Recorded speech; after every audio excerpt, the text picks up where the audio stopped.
Salut Salomé, bonne année.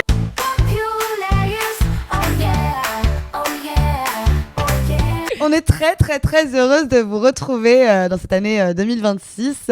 On espère qu'elle sera bonne. Iris, est-ce que tu as tenu ou pas tenu pour l'instant des résolutions dont on a parlé dans l'épisode dernier ? Alors, dont on a parlé dans l'épisode dernier, je dirais que je continue de ne pas avoir peur du ridicule parce que je me suis bien ridiculisée l'autre jour, mais bon, on vous passe l'anecdote. Mais en tout cas, continue de ne pas avoir peur du ridicule parce qu'il y a que ça de bien. Et par contre, dans une résolution très personnelle que Carrie aurait pu prendre, qui est d'arrêter de fumer, il se trouve que j'étais en voyage et que les cigarettes n'étaient pas chères. Et du coup, voilà. C'est très dangereux pour la santé, attention les enfants, mais écoute... Voilà, ne fumez pas. Je comprends. On est très contente de vous retrouver aujourd'hui et surtout de les retrouver. Celles qui sont en vidéo, vous pouvez le voir. Et si vous êtes en audio, on va vous l'annoncer directement. On repart sur la saison 4 de Sex and the City. J'espère qu'elles vous ont manqué parce que nous, oui. On est très contente de parler à nouveau de cette saison et de cette série. Pour celles et ceux qui nous écoutent, qui n'ont pas regardé la série, on tient à vous dire qu'on met du contexte à chaque fois. On a adoré aussi faire des films et les épisodes de Noël et on le refera et après on passera à d'autres séries. Quoi qu'il arrive, ça va toujours être très varié. Donc continuez à nous écouter, à vous abonner à Populaire et à nous partager. Donc cette saison 4 commence avec les filles qui sont ensemble à New York. Est-ce que tu pourrais un peu nous en parler ? Du coup, ouais, on est saison 4 de Sex and the City et alors là, on va faire un lien un peu avec l'actualité. Mais dans ce premier épisode, il y a des statements qui sont faits par rapport au célibat et je pense que c'est la première fois que Sex and the City n'est plus du tout d'actualité. Et oui, parce qu'en fait, donc, première soirée qu'elle passe, c'est donc les 4 filles qui vont un peu comme d'habitude dans une soirée où il y a que des couples.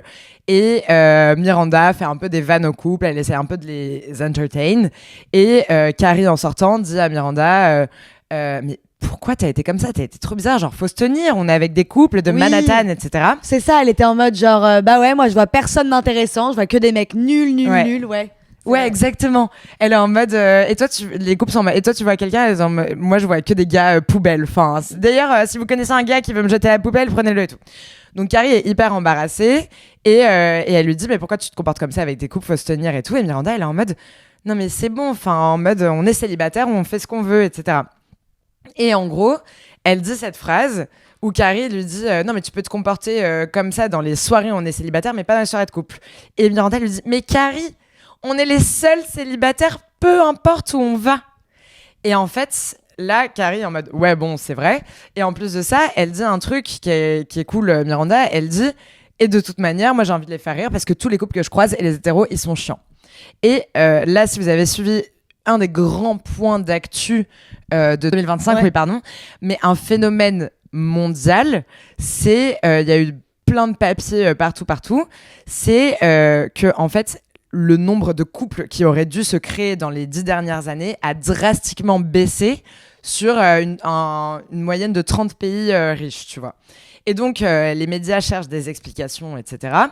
Ils citent notamment l'article du Vogue « Is it embarrassing to have a boyfriend now ?» Est-ce que c'est gênant d'avoir un petit ami maintenant comme exemple parce que c'est un truc qui a eu un succès énorme. Et ils utilisent comme argument un mot qui a été conceptualisé à la fin des années 2000 qui s'appelle l'hétéropessimisme. Et en gros, l'hétéropessimisme, c'est l'idée que le système de l'hétérosexualité ne convient plus et en fait que les femmes, en se battant pour l'égalité des chances, se sont rendues compte que dans leur système de couple, les hommes étaient incapables de les faire parvenir à ça et du coup, elles sont tellement déçues qu'elles veulent plus se mettre en couple. Donc c'est vraiment une forme de pessimisme qui empêcherait les personnes de se mettre en couple et qui surtout viendrait d'une décision des femmes d'être seules. Et donc maintenant, pour aller en contradiction avec ce qu'a dit Miranda, ça voudrait dire que on n'est pas les seuls célibataires partout, c'est les couples qui se retrouvent un peu seuls dans cette jungle de célibataires. Et donc c'est intéressant parce que ça montre que en fait Sex and the City se questionnait un peu sur le statut des célibataires et qu'aujourd'hui on est peut-être dans une société qui a embrassé ce statut de célibataire et qui veut l'accepter. Qu'est-ce que t'en penses ? Bah c'est vrai que on en parlait déjà dans les épisodes d'avant. C'est marrant, on disait moi par exemple je te disais je suis en couple depuis plus de 5 ans, c'est pas frais. Je suis avec un mec, voilà, je suis dans un couple hétérosexuel, voilà. C'est pas frais, en fait, c'est pas... Et en fait, tant mieux parce que, m'en fous, moi, je suis très bien dans ma situation, mais c'est pas mes copines, en fait, célibataires qui vont être dans une situation où elles se sentent, en fait, marginalisées ou des trucs comme ça. En fait, c'est elles qui sont au centre et c'est elles les personnages principaux. Et je sais pas, je trouve qu'en fait, c'est bien parce que ça montre à quel point on a le choix. Ouais, Je c'est trouve vrai. que en fait, ça traduit du choix qu'on a et que même toutes les années, là, les années Covid par exemple, nous ont montré en fait qu'on avait souvent le choix. Certes, on a été obligés et contraints de rester chez nous, mais on a le choix d'être en couple, d'être avec quelqu'un si on le veut ou pas. On a le choix de travailler à la maison, dehors. En fait, ça nous a montré que tous les codes qu'on connaissait depuis toujours, en fait, ça nous a encore plus montré qu'ils n'étaient pas forcément obligatoires et qu'on pouvait très bien vivre avec ou sans. Et d'ailleurs, ce que je trouve génial là-dedans, c'est que même si du coup le couple a baissé et qu'on est moins obligé d'être en couple aujourd'hui, ça rend le fait d'être en couple encore plus exceptionnel parce que t'as fait ce choix d'être avec cette personne, ça veut dire que tu l'aimes vraiment. Oui, c'est vrai. Alors, un peu deux choses. Question, c'est en vrai, quand tu regardes tes amis célibataires, enfin, pas forcément que moi, est-ce que tu as senti qu'il y avait quelque chose de différent, qu'elles faisaient vraiment ce choix?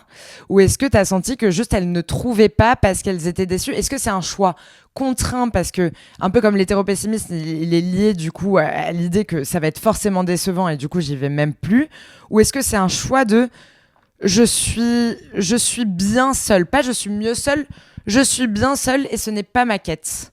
Bah, je pense qu'il y a un peu des deux. Je pense que il y a beaucoup de moments où tu passes par une phase où tu es bien seul, mais je pense aussi, et ça on a pas, j'ai l'impression qu'en fait c'est marrant parce que cette question, j'ai l'impression qu'elle regroupe tous les épisodes et toutes nos discussions en fait. Mais par exemple, on en parlait avec Rosalie Love Coach. euh, Aujourd'hui, on a aussi beaucoup trop de critères. C'est ça aussi, c'est qu'il y a beaucoup trop de critères. C'est que j'ai besoin de quelqu'un comme ci, comme ça, pour moi. Enfin, même quand nous, dans les épisodes, on parlait des red flags et des green flags, en fait, il y a constamment un truc qu'on cherche aujourd'hui. Et c'est pour ça aussi, je pense qu'il y a un espèce de pessimisme en fait, du couple parce que on cherche tout le temps à remplir des cases et à voir si la personne est en effet assez bien pour nous ou pas. Oui, mais la réalité, c'est que donc toi, tu as énormément de chance parce que tu es dans un couple sain, équilibré et heureux. Et tu disais, du coup, quand on est en couple, c'est qu'on choisit et qu'on est vraiment amoureux. Mais est-ce que si tu regardes les couples autour de toi, tu as l'impression que certaines personnes ne devraient pas mettre un peu plus de critères, justement? Ou est-ce que tu as l'impression que tous les couples sont des couples heureux? Alors, en effet, dans l'article, ils en parlent. Hein. Ils disent que c'est maintenant basé à des trucs très instantanés et qu'il n'y a plus de construction sur du long. Mais la réalité, c'est que cette idée, elle est née d'une déception constante des femmes qui sont vraiment mal dans leur couple, littéralement, parce qu'elles se retrouvent avec à charge trop de choses, que ce soit émotionnel ou pratique. Ouais, c'est vrai, je suis d'accord, mais je pense que il y a aussi un moment, comme tu dis, où les femmes on se sent aussi plus à l'aise parfois avec l'idée d'être seul en fait et on se dit qu'on préfère, c'est débile à dire, mais seul que mal accompagné en fait et qu'on n'a pas envie d'être avec d'être avec un mec juste pour être avec un mec. Et quand je vois les couples autour de moi, en fait t'as raison, il y a aussi, je crois que j'ai l'impression aussi qu'il y a un manque de réaction, qu'il y a juste un manque de passage à l'action pour beaucoup de choses, que ce soit pour les couples ou les célibataires. Mais en effet, quand tu me dis, là, regarde les couples autour de toi, est-ce qu'il y en a qui devraient pas plutôt se séparer? Bah oui, j'ai l'impression que en fait même le couple parfois ça peut être un espèce de fléau parce que t'es là, t'es dedans, t'es bien et tu te dis putain, est-ce que j'ai envie de retourner à un statut avec des grandes guillemets de célibataire, ou alors juste parce que c'est très dur de se détacher d'un quotidien que tu t'avais fait avec quelqu'un. Grave. Non, mais j'aimerais trop que cette étude, elle soit rapportée au groupe queer LGBTQIA+, parce que je pense que du coup, ça, dans certains milieux, mené aussi à des questionnements de si l'hétérosexualité ne fonctionne pas, est-ce que je vais pas essayer autre chose? Est-ce que je vais pas accepter, je sais pas, ma bisexualité ou des choses comme ça? Mais en fait, je pense que potentiellement, mais alors c'est vraiment un truc que je dis là dans ma tête parce que c'est une pensée qui me traverse, mais que en fait, les hétérosexuels qui vont vers ces formes-là d'amour ont tellement d'éducation hétérosexuelle qui vont peut-être infuser dans des formes d'amour du coup plus saphiques, et bah ces critères-là hétérosexuels. Donc est-ce que finalement ces dynamiques vont pas se recréer en dehors de l'hétérosexualité, et donc ce sera plus de l'hétéropessimisme, mais même carrément genre tout simplement du se mettre à deux pessimisme, genre tu vois. Et pas se mettre à 3, tu penses, du coup? Bah si, justement, je pense que c'est genre en vrai une des réponses, tu vois. On arrive quand même un peu à une conclusion qu'on est en crise, mais comme elles-mêmes d'ailleurs sont en crise, hein, je pense que... Alors on a dit qu'elles étaient plus d'actualité, mais en fait Miranda par exemple, elle est parfaite parce que quand elle dit que les couples ils sont pathétiques et qu'ils sont pas drôles, elle est en train de signer l'alerte de genre en mode attention, genre en mode les couples c'est comme ça, il faut pas trop se mettre dans des trucs comme ça, et c'est pour ça que c'est un personnage hyper avant-garde, tu vois. C'est ça, et surtout, elle essaye vraiment ils se foutent un peu de la gueule de ce couple, ils vont à espèce au truc de fiançailles où je crois que la phrase c'est en mode genre deux personnes, une pensée. Trop badant, ouais. Genre trop badant, mais avec ce truc vraiment toujours autour de l'âme sœur en mode genre nous sommes qu'une seule personne, qui est très badant, et en fait c'est pour ça elle fait de la dérision de ça et c'est très drôle, quoi. Ouais, grave. Mais dans ce cas, donc si on n'a plus de couple, qu'est-ce qui nous reste? Et qu'est-ce qui nous reste? Il nous reste peut-être nos amis. L'épisode il est beaucoup autour de l'âme sœur, elle pose beaucoup de questions en fait, les filles autour de l'âme sœur, et il y a Charlotte qui dit ce truc très mignon à la fin et qui dit est-ce que on serait pas nous les âmes sœurs des unes et des autres en tant qu'amies, et c'est très mignon. Là tu vois même pour le coup Samantha qui fait aucune vanne, ni Miranda, personne, elles se prennent la main, elles ont les larmes aux yeux et c'est assez joli, et c'est le soir de l'anniversaire de Carrie, c'était d'ailleurs après un dîner où elles se sont jamais pointées et elles se retrouvent au diner, et bref Charlotte fait cette demande, et Carrie en rentrant chez elle est attendue par Big dans la voiture, ils boivent une coupe de champagne ensemble et elle passe un super moment avec lui, ils sont en amitié à ce moment-là avec Big, ils sont pas du tout en couple, ils essayent de construire une relation d'amitié. On en parlera plus tard. Et Big se barre et là Carrie le regarde partir et dit mais en fait c'est ça, c'est beaucoup plus sympa d'être âme sœur avec ses amis, comme le dit Charlotte, de dire que c'est nous les âmes sœurs et qu'en fait les mecs sont juste des trucs passagers sympas, et en fait ça met beaucoup moins de pression sur la chose, et c'est pour ça que je trouve ça aussi, moi je trouve ça plus proche d'avoir une âme sœur amicale que en fait amoureuse, parce que déjà âme sœur, mon âme sœur est mon amie, et j'ai envie de faire ce chemin de ma vie entière avec cette âme sœur. C'est une âme avec laquelle je me rapproche, avec laquelle j'ai envie de partager, avec laquelle j'ai envie de faire des efforts, certes aussi le couple, mais le couple je crois plus, le couple pour moi mais plus sexy quand c'est pas de l'âme sœur, quand c'est quelque chose, que c'est un choix que je fais chaque jour, parce que il continue, bon je dis ça, j'ai du luxe, il y a plein de gens qui n'ont pas ce luxe-là, mais quand en fait t'as le luxe de regarder la personne avec qui tu te réveilles et dire en fait je choisis d'être avec elle parce que aujourd'hui ça m'attire encore, aujourd'hui on se marre encore, et aujourd'hui c'est encore génial, c'est beaucoup plus attirant que de se dire une fatalité de l'âme sœur en mode genre c'est comme ça, c'est mon âme sœur, coûte que c'est coûte, vrai. à la vie, grave. À la mort, très angoissant, et en fait du coup tu mets moins d'angoisse, et d'ailleurs en fait je me rends compte que même j'ai tellement moi mais tuer des relations, et j'ai tellement d'amis autour de moi, d'amis célibataires autour de moi, qui se tuent des potentielles relations parce que dès qu'elles arrivent face à une potentielle relation amoureuse, elles se posent tout de suite la question, pas directe mais en fait un peu habillée, est-ce que c'est un âme sœur, est-ce que c'est la bonne personne? Oui, bien sûr, c'est vrai. Non mais grave. En fait, en tout cas d'un point de vue célibataire, je trouve qu'il y a un truc hyper rassurant par exemple, alors j'avais cette réalisation, je pense que c'était la semaine dernière, un truc comme ça. On est sortis et le lendemain, j'étais vraiment dans le chou. Et je sais pas, je me suis réveillée, je pense que ça arrive aux personnes célibataires, triste d'être seule et de pas avoir quelqu'un pour me faire un peu des câlins, tu vois. Et j'étais en mode, ah mais c'est dur là. Et en fait, c'était ouf. Mais pour une fois, je me suis dit, mais en fait, ma vie, c'est un peu Sex and the City, et j'ai énormément de chance, et je sais qu'il y a certaines personnes qui n'ont pas forcément cette chance-là, mais même avoir une amie à qui parler, je pense que parfois c'est bien aussi, tu vois. Mais en fait, j'ai appelé mes copains et je me suis levée de mon lit et je suis allée chez mon meilleur pote, et on s'est trop marré toute la journée, etc. Et je me disais, mais en fait, c'est parfait, c'est génial. Et en effet, les amis, ce qui est chouette, c'est que dans toutes ces déceptions, dans tous ces changements, dans tous ces choix de vie de tu vas te mettre en couple, tu vas avoir le cœur brisé, etc., elles vont te connaître et être genre by your side, a priori. parce que donc là dans Sex and the City depuis 3 saisons ça fonctionne très bien. Ouais. Et cette saison commence par cette phrase: si tu es célibataire à Manhattan, il y a une seule chose qu'il faut pas que tu oublies de prendre avec toi le samedi soir, c'est tes meilleurs amis. Tes meilleurs amis. Et il y a en fait, donc là on est saison 4, donc on commence à être quand même méga attaché à elle, tu vois. Et mais en fait il y a un truc, c'est que en fait cette saison ça va être hyper challengeant pour leurs amitiés. Pourquoi? Déjà, comme tu dis, on connaît bien le personnage, mais en fait, elles vont toutes prendre des décisions assez libres.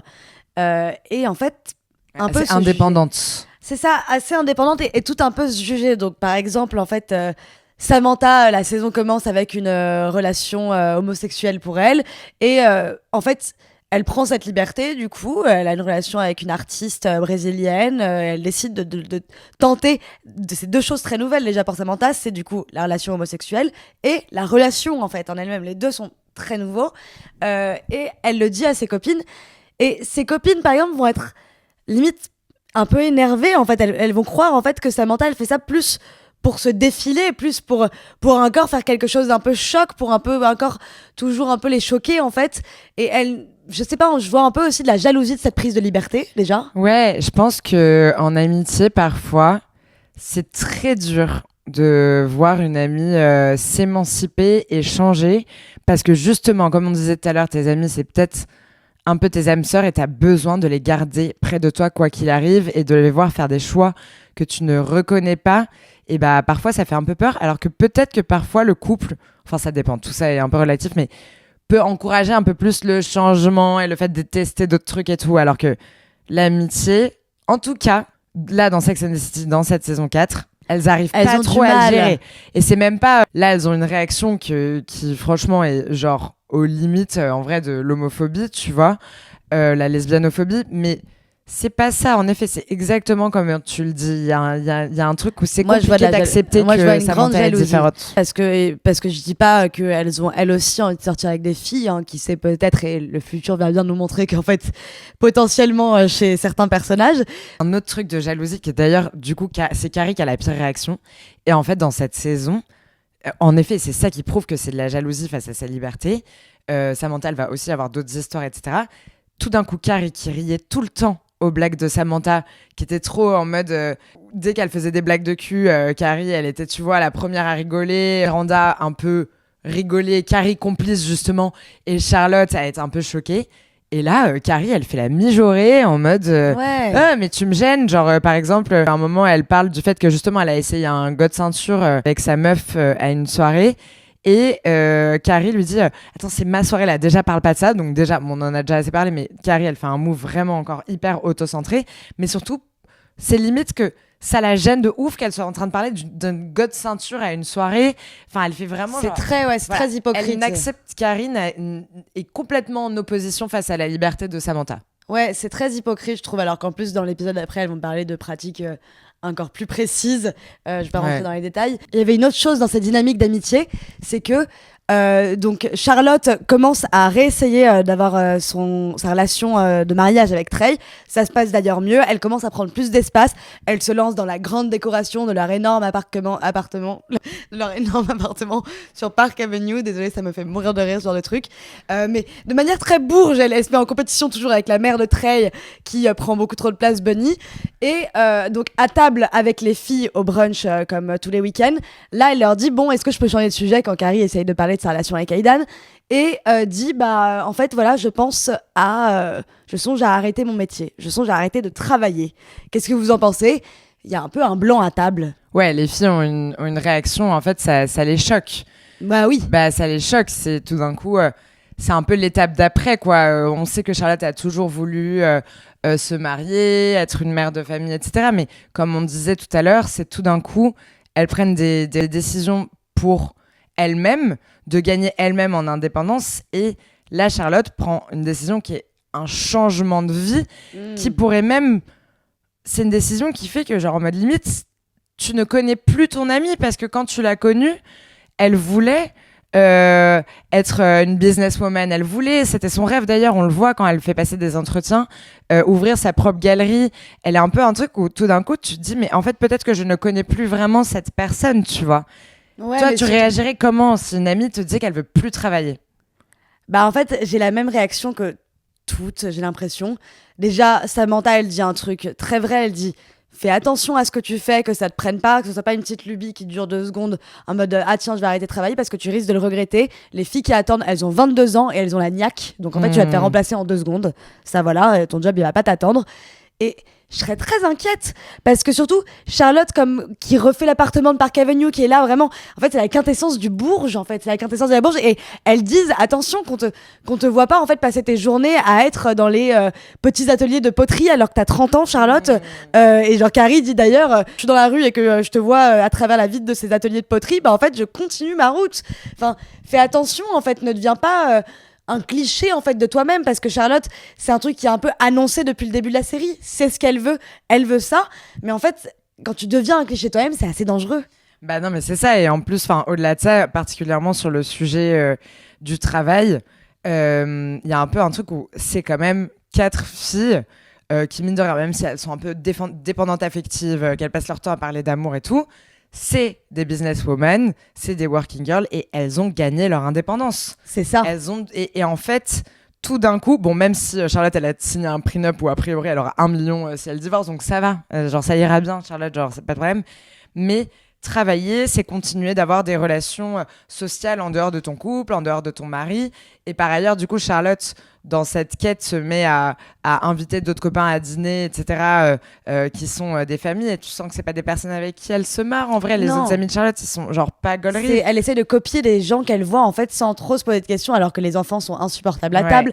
Elle essaie de recopier un truc. Et d'ailleurs, c'est très marrant parce que je trouve que là, il y a un grand point commun entre Carrie et Charlotte dans ce début de saison. Elles sont les deux un peu têtues. Elles sont un peu leur lubie, donc Carrie avec Aidan et Charlotte avec le fait d'arrêter de travailler et de devenir en fait cette femme. Et elle fonce sans trop se poser de questions. Et en fait, tu vois que Charlotte, c'en est limite maladif parce qu'elle va appeler Miranda à 8h du matin et elle va lui dire tu n'as rien dit l'autre jour quand j'ai souhaité arrêter de travailler. Miranda lui dit il est 8h du matin, Charlotte, pourquoi tu m'appelles? Et elle dit bah tu n'as rien dit, vas-y, dis-le, tu me juges. Mais moi, en fait, c'est ma décision. Et là, Miranda dit bah pourquoi tu m'appelles si c'est ta décision? Enfin, pourquoi tu essayes d'avoir mon aval en fait? Et là, on dit mais c'est ma décision, c'est ce que je veux. Et genre, et Miranda dit genre mais en fait, là, Charlotte, j'ai pas le temps de te parler parce qu'en fait, il y en a qui doivent travailler justement et Charlotte est hystérique, tu vois qu'il y a un chantier derrière chez elle et tout, elle est incroyable cette dispute, elle déchire le cœur parce que vraiment c'est horrible les embrouilles d'amitié, je trouve. Vraiment, elles sont en train de se hurler dessus, littéralement. Et d'ailleurs, en fait, je pense que ça montre comment je me positionne par rapport à cette question quand tu me l'as posée tout à l'heure. J'ai envie de secouer Charlotte. Ouais.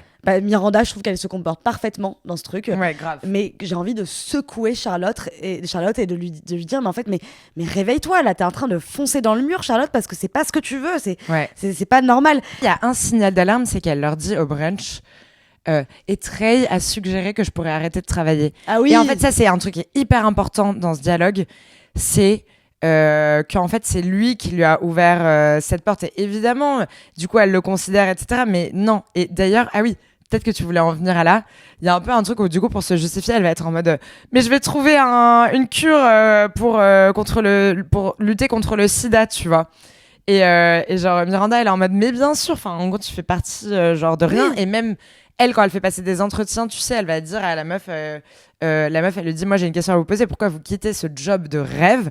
Et elle est en mode, bah parce que genre je suis mariée, je vais avoir un bébé. Et après, la meuf la regarde en mode, what? Et elle, en plus, elle voit son reflet d'elle dans sa vingtaine. Et elle va dire, et aussi, je suis genre en mode coprésidente de l'association de lutte contre le sida, alors que c'est faux.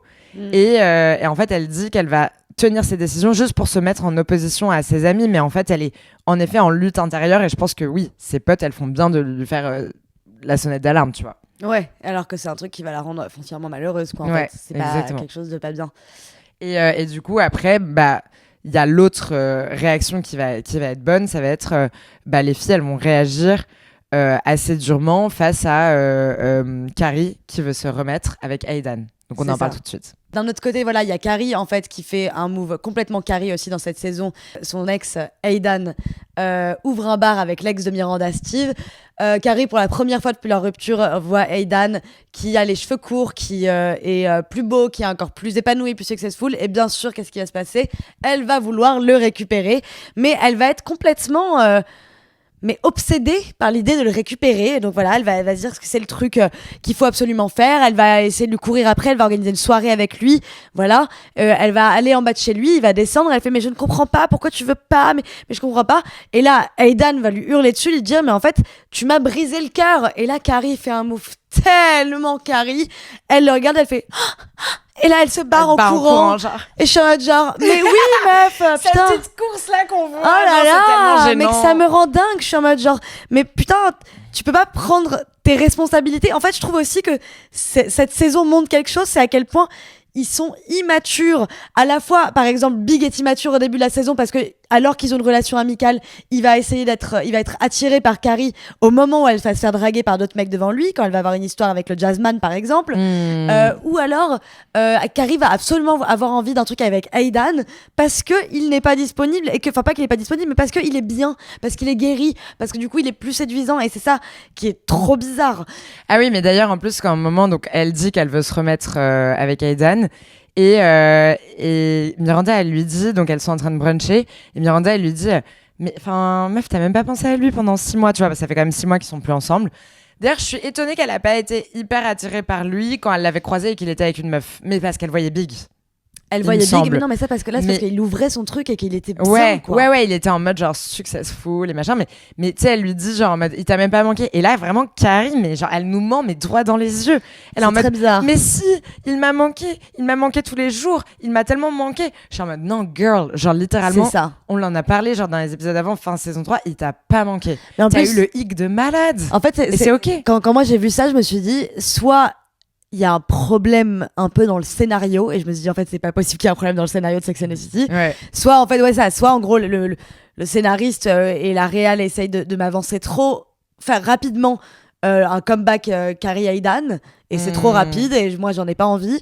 Soit, en fait, et là, c'est pour ça que je trouve que c'est tellement fin, en fait, en termes de scénario, tu vois qu'elle est complètement dans un fantasme qui n'est pas vrai.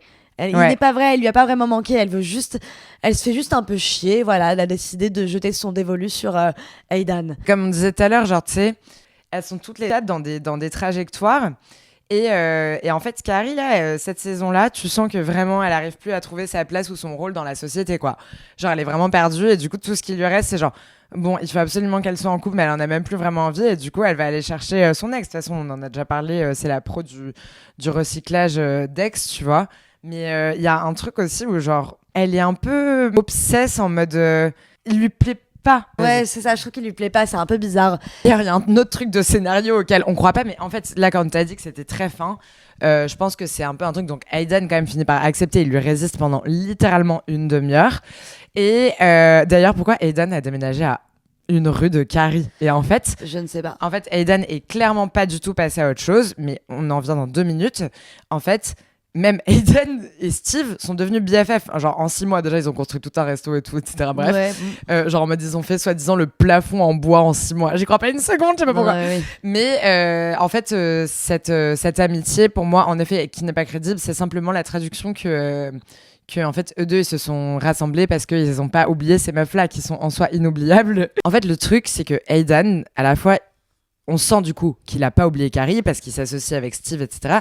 Mais surtout, il n'a pas oublié la tromperie en réalité. Et en plus, difficile de l'oublier parce que la première fois qu'ils couchent ensemble après qu'il a accepté, il y a Big qui laisse un message sur le répondeur de Carrie. Oh là là. Et elle, en plus, en vrai, c'est pas qu'il laisse un message, c'est qu'elle ne dit rien, elle ne réagit pas et tu sens que ça la bouleverse. À ce moment-là, tu sais déjà qu'elle n'est pas encore passée à autre chose. Et c'est très énervant et c'est très frustrant. Et en fait, littéralement, il le sent.